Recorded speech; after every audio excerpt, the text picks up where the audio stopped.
வணக்கம். நாங்கள் சவுதி அரேபியாவிலிருந்து கழிக்கிறோம். என்ன விஷயம்னா எங்களுக்கு கம்பெனி எக்ஸிட் அடிச்சு 6 மாசமாச்சு.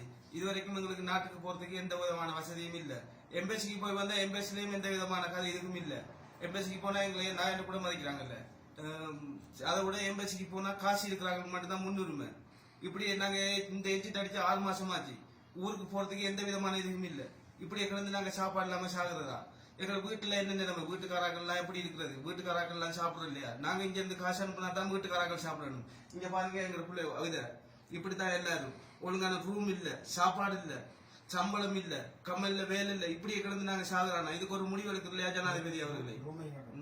இந்த எங்க ரூம்ல பாருங்க, ரூம் காசு கொடுக்கணும், ரூம் வாடகை கொடுக்கணும். ரூம் வாடகை வந்து இப்போ ஒரு மாசத்துக்கு 1200 1300 ரூம் வாடகை. சம்பளம் இல்லாம ரூம் வாடகை கொடுக்கலாரு. சவுதிக்காரன் இந்த மாசம் மட்டும்தான் எங்களுக்கு டேட் தந்திருக்கான். இந்த மாசத்துல எழும்பி ரோட்டுக்கு போங்கன்றான். அப்ப அவன் ஒரு சவுதிக்கு இருக்கிற மனசாட்சி கூட எங்க நாட்டில் இருக்கிற அரசாங்கத்துக்கு இல்லை. ஏன் இப்படி இருக்கீங்க?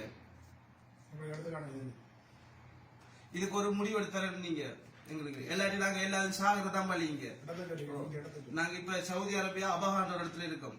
சரியா? இதுக்கு ஒரு முடிவு எடுக்கலன்னா நாங்க சாகிறதான் முடிவு. எல்லாரும் தூக்கில் தொங்குவோம். இதுக்கு பதில் ஸ்ரீலங்கா கவர்மெண்ட் பதில் சொல்லணும். 20 பேர் நாங்க மொத்தம் 20 பேர் இருக்கோம் இந்த ரூம்ல. ஒரு ஆள் 2 பேர்ல வேலை இல்லாம 20 பேர் இருக்கோம். 20 பேர் குடும்பத்தின் நிலைமையை யோசிச்சு பாத்தீங்களா? எங்களுக்கு சாப்பாடு இல்ல, வீட்டுல சாப்பாடு இல்ல, கம்பெனி சம்பளமே தருது இல்ல. நாங்க இங்க இருந்து உழைச்சோம்னா தான் எங்களுக்கு வீட்டுல சாப்பாடு. நாங்களே இங்க சாப்பாடு இல்லாம கிடக்கும். எங்களுக்கு வீட்டுல இருந்து இங்க இருந்து காசு அனுப்பி அங்க இருந்து காசு அனுப்பி இங்க சாப்பிடுறோம். எத்தனை மட்டும் நாங்க இப்படி இருக்கிறது? நான் வந்து எஜிட் பண்ணி 11 மாசம் ஆகுது. ஆனா எந்த ஒரு விதமான இதுவும் இல்லை. எனக்கு கம்பெனி சம்பளமும் இல்லை, ஒன்றும் இல்லை. இதே மாதிரி தான் நானும் இது அவர் சொன்ன மாதிரி தான் நானும் இருக்கிறேன். எந்த ஒரு இதுவும் இல்லை. இப்ப இந்த மாசம் மட்டும் தான் எங்களுக்கு எல்லாம் விட்டுருக்கு. அதுக்கு பிறகு எங்களை எல்லாரையும் வெளியேற்றிடுவாங்க இந்த சவுதி, இந்த அரபி.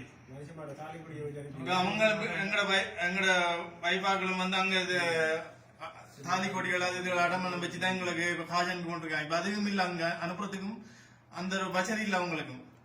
இப்படி நிலைமையில் இருக்கிறோம் நாங்க. ஏதோ அங்கத்த அரசியல்வாதிகளும் அங்கத்த கவர்மெண்ட் அரசாங்கம் தான் எங்களுக்கு உதவி செய்யணும். இல்லாட்டி எங்களால ஒன்றும் செய்ய முடியாது. இந்த ஜனவரி மட்டும் பார்த்துட்டு இந்த ஜனவரி மட்டும்தான் நாங்க பார்ப்போம். இல்லாட்டி அதுக்கு பிறகு இந்த ஜனவரி 1ஆம் தேதிக்கு பிறகு நாங்க ஏதாச்சும் ஒரு முடிவு எடுப்போம். இந்த தூக்குல 20 இந்த ரூம்ல சவுதி அரேபியால 20 பேர்ல போனா 20 பேர்ல பொடி கிடைக்கும். அது மட்டும் உறுதி. சாப்பிட்டு எத்தனை நாள் ஒழுங்கான சாப்பாடு இல்லை. நாங்க எம்பசி மூலமா தானே வந்தோம். நாங்க ஒன்னும் கள்ளக்கலவா இல்ல. எம்பசி மூலமா எம்பசில காய்ச்சா எம்பசில எந்த விதமான ரெஸ்பெக்டும் இல்ல.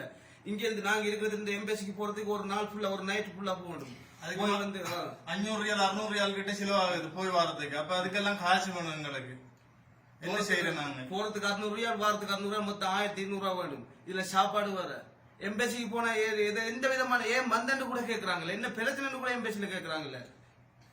நாங்க அல்மஜால்ல வந்து 4 வருஷம் 4.5 வருஷம் வந்து வேலை செய்யறோம். அல்மஜால் கம்பெனி எச்சில் அடிச்சது எங்களுக்கு ஆரம்பத்துக்கு ஒரு ரியால் காசு கூட தருது இல்லை. சாப்பாடுக்கு நாங்க சாப்பாடும் இல்லை, ஒன்றும் இல்லை. வெளியே போனா அக்கமா முடிஞ்சு எங்களை விசா முடிஞ்சு போலீஸ் பிடிச்சி ஏற்றி போய் எங்களை போலீஸே மனத்தாப்பட்டு விடுறான். சவுதி போலீஸ் சவுதிக்காரன் வந்து அவன் பிடிச்சி சவுதி போலீஸ் பிடிச்சி எங்களை நிறைய பேரை பிடிச்சி விட்டு தான் அப்படித்தான் பிரச்சனை சொல்ல விட்டு தான் அவன் மனத்தாண்மையில விட்டு தான். ஸ்ரீலங்கா கவர்மெண்ட் வந்து ஒரு முடிவு எடுக்குது இல்லை இதுக்கு.